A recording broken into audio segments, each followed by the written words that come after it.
Good morning students. In this video we are going to see that continuation of matter lesson, the unit number 4. Lesson name is matter, and today we are going to see that subtopic metals and non-metals. Then recapitulation of our previous classes. We are learned already the previous classes, the Greek symbol, alchemist symbol, Dalton symbol, pictorial symbol and Berzelius symbol. So you can get a clear idea about that 5 symbols. Then you can write a test. First one, write the chemical symbol for the following atom. The question number 1 is hydrogen atom. Question number 2 is sodium and oxygen. Question number 3 is fluorine and gold. Question number 4 is copper and helium. Question number 5 is iron and manganese. You can write a test regarding your Berzelius symbol for the following atoms. This is a periodic table. The periodic table are classified into 4 major categories. First one is metal, second one is metalloids and non-metals. Okay, but the 3 major categories are classified here. This 3 major classification is only for the periodic table and then depends upon the chemical, physical properties of the elements. Okay, see the first, the green, all or non-metals. All or non-metals. Metalloids, see these are the metalloids. So metals, see the metals, the larger quantity of metals only is available in our periodic table. Okay, now we are going to see that what are the main topic we are discussing this video. First one is element. Element you know already. Element is a fundamental particle for a matter. Without elements we can't able to build anything in our universe. Then metals. How the metals forming, how the elements is helpful to forming a metal. What are the chemical and physical properties of metals? Then non-metal. What are the chemical and physical properties of non-metals is having, as well as what are the important usages there for the non-metals. Fourth one is metalloid. This is a very important for our chemical field. Nowadays metalloids only using so many conductors, so many advanced technology for the making a semiconductor industries. You know that one, we are using a memory card. Memory card is one of the metalloid composition, is containing some of the composition of metals as well as non-metals. Now we are going to see this video as a detailed for 3 elements. First you can understand what is meant by metal. Metal, you take an example as iron. Iron, copper, gold, silver, etc. that we use our daily life for a metals. Okay. See, I gave only one example for the metal vessel, especially copper vessel. The copper, iron, gold, silver. This major, without this 4 element, our life is not fulfilled, because iron is taking part in number of activities in our life, our biological system as well as our amenities. Then copper also is having a in number of applications as well as our human body as well as our amenities. As gold, you know that very costliest metal, and then silver, comparatively gold, silver is less cost because of the constitution of the ions. So what are the importance is there for this types kind of the metals? Why we want to classify this? What is the physical and chemical property? What are the applications? First, we go and see the physical properties of metal. So, metal, you can assume, you can imagine one metal like an iron rod.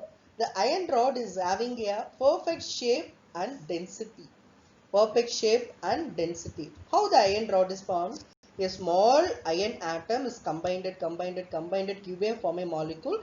The molecule again combined, give a making a big molecule of iron, that is said to be an iron rod. The physical state, metals are solid under the normal condition. This is a very much important, very most important condition for the metal. Metal should be a solid at a normal condition. Hardness. Most of the metals are very hard. You take an iron rod, you are hitting with the iron rod means it's paining. Why? The iron is having a very tight close packing of atom is very odd. Okay. Then luster. All the metals are shiny. The typical shiny of the metal is called a metallic luster. You are going to purchasing one silver jewel. Initially, that should be very attractive. You go and purchasing one gold ring. Initially, that should be attractive. Better you go and purchase one bronze vessel. Initially, that shining is very effective. But and day to day, what are the things happening? The luster will be degrading with the effect of the atmosphere conditions. Okay, you don't worry about that one, but you can understand what is mean by metallic luster. Metallic luster is nothing but shining of the metal or transparency of the metal. Then density.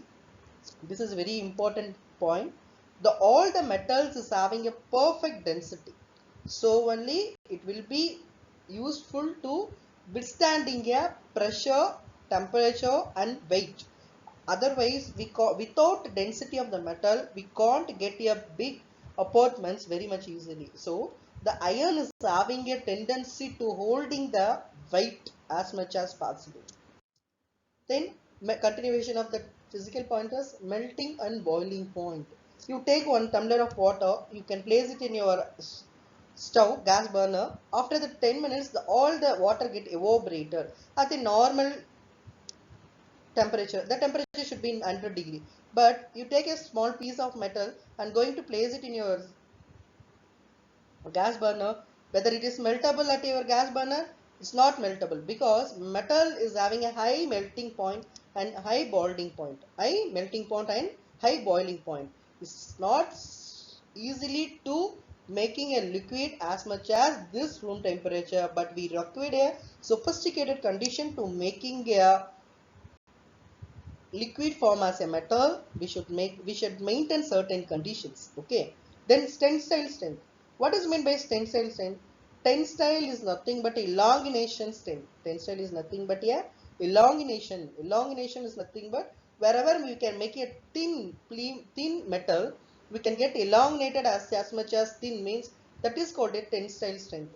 Metals having a capacity to withstand a strain without breaking. Tensile strength is nothing but a thin rod can making a elongation that should be elongated but is not to be breaked, because the elongation power is the strain withstanding power. The elongation power is also a strain withstanding power. The tensile strength property is very much important for the metals as well as the rubber products. The tire manufacturing companies, you know that very famous company in our Tamil Nadu, MRF, is also using a vulcanized rubber test for this method.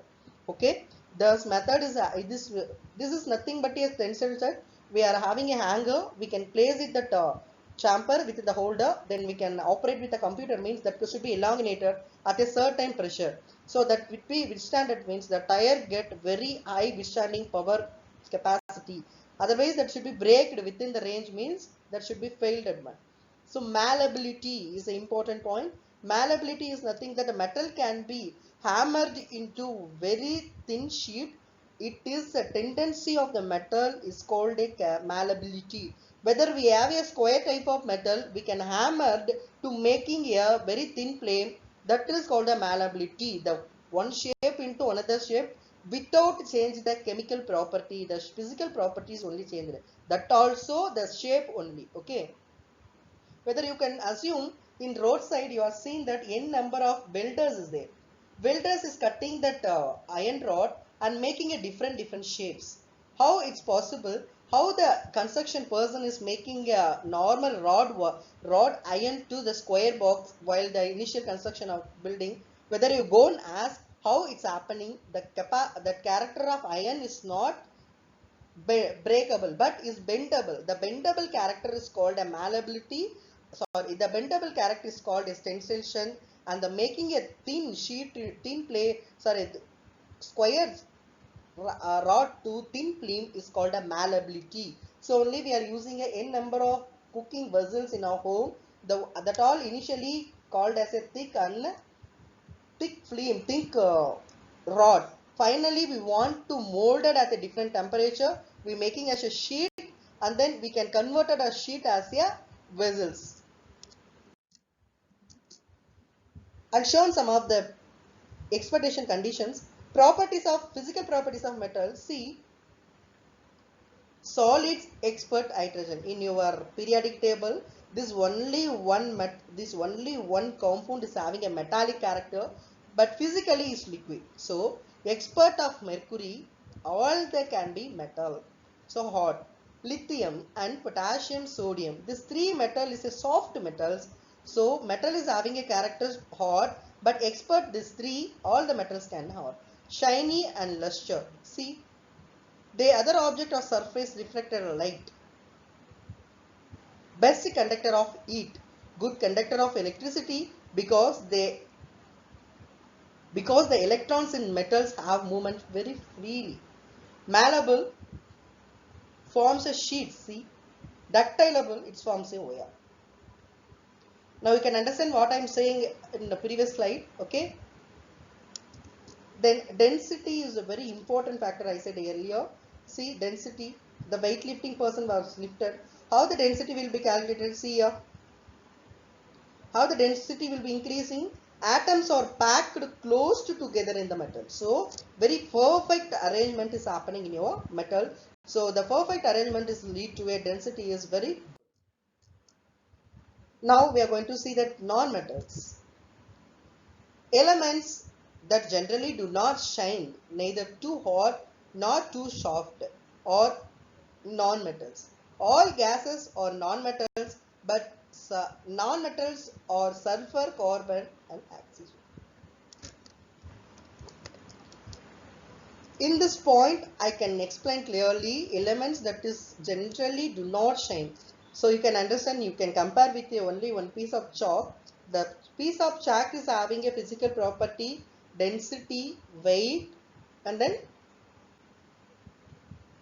density and weight. But see, the non-metal, that is not a shineable. The chalk piece is not a shineable. It's not reflecting the light, but otherwise it's not making as a thin sheet. Otherwise it's not making as a malleability, because that is not under condition of the metal character. That all coming under the non-metal characters. Okay.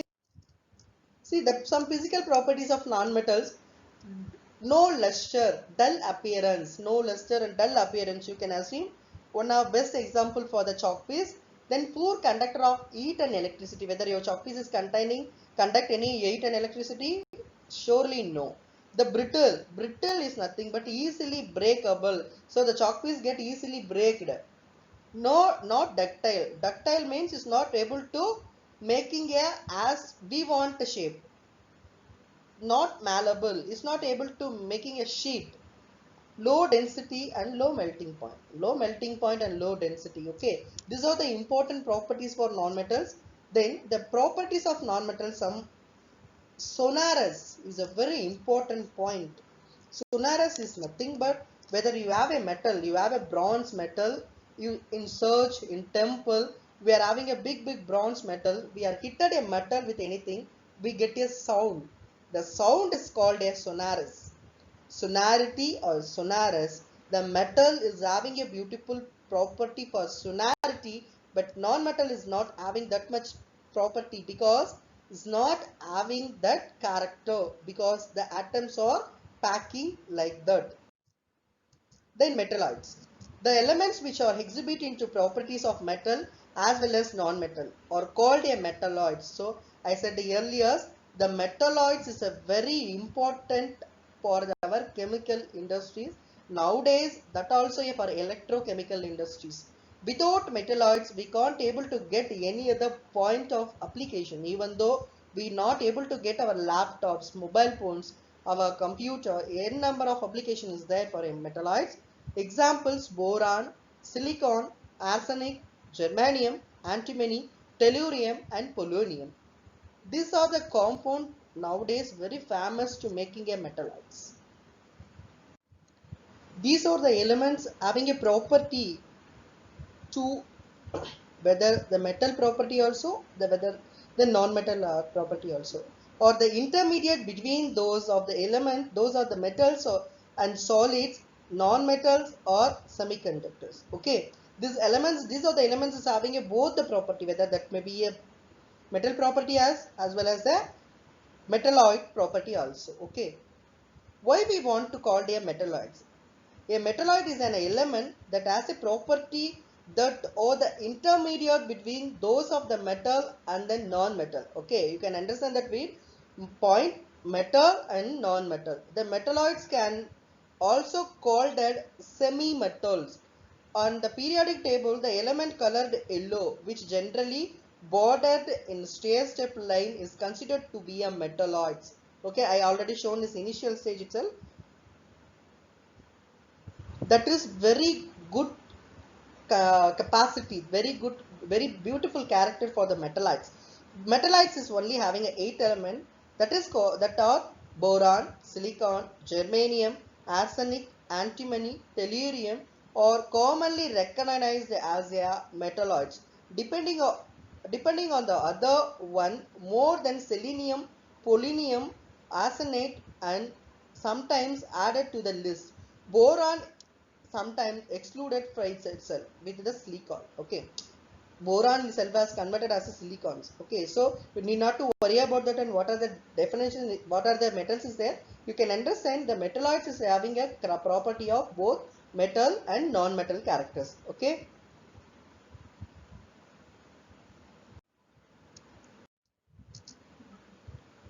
so what are the properties is having for a metalloids? Have a metal and non-metal property. Okay, metalloids is having a metal and non-metal property. Typical metalloids are having a metallic appearance, but they are brittle. I already said in non-metals is having easily brittle, but it is shown as appearance as a metallic, but this is brittle and only fair conductor of heat and electricity. So fair conductor of heat and electricity. Chemically they behave mostly as a non-metal. Okay, chemically they can behave mostly non-metal, but physically it shows as a metal. They can be forming alloys with the metals. Most of their physical properties and chemical properties are intermediate in nature. You can understand, you can don't compare with that physical and chemical properties for metalloids to metal and non-metal, because this is the intermediate point. This having most of their other physical properties and the chemical properties are intermediate in nature. The metalloid is having a intermediate in nature for the physical and chemical property. The reactivity, the reactivity of the metalloids depends on the elements which they are reacting. Okay, depends upon the reactant we are adding the metalloid. That itself the reactivity counts decreasing or increasing. Example: boron acts as a non-metal when reacting with sodium, lead as a metal when reacting with the fluorine. Okay, comparatively we take example sodium metal. Sodium metal reacting with boron is very less product, but the same boron react with fluorine, we can get a high yield product. Depends upon the reactant, we can add in nanometal the reactant speed whether going to increasing or decreasing. The intermediate conductivity of metalloids means they tend to make a good semiconductor. This is a beautiful practice, uh, property for the property for the metalloids. Metalloids is having a property to making a semiconductors. Those semiconductors is nothing but while we are using a daily micro chips, nano chips, our SIM cards, our mobile batteries, this and all coming under the metalloid properties. Okay, I can mentioning here n number of applications. Then you can understand first the metalloids is having a intermediate property. I can conclude a simple point. Intermediate property is nothing but whether they're having a physical shape for a metal and chemical properties for a non-metal. Okay, then I can show one table, the comparison table, properties of metal, non-metal and metalloids. See the metal, you know all the metals are stable in room temperature except mercury. I already shared. Apparent, shiny luster, it's conducting a good electricity and heat.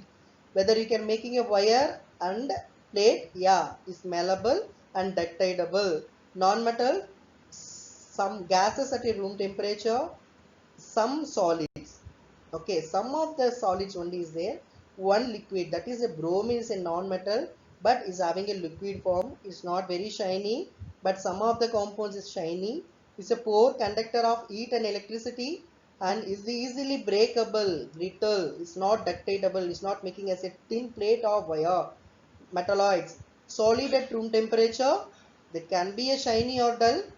It may conduct electricity and poor conductor of heat and electricity, brittle and non-ductile.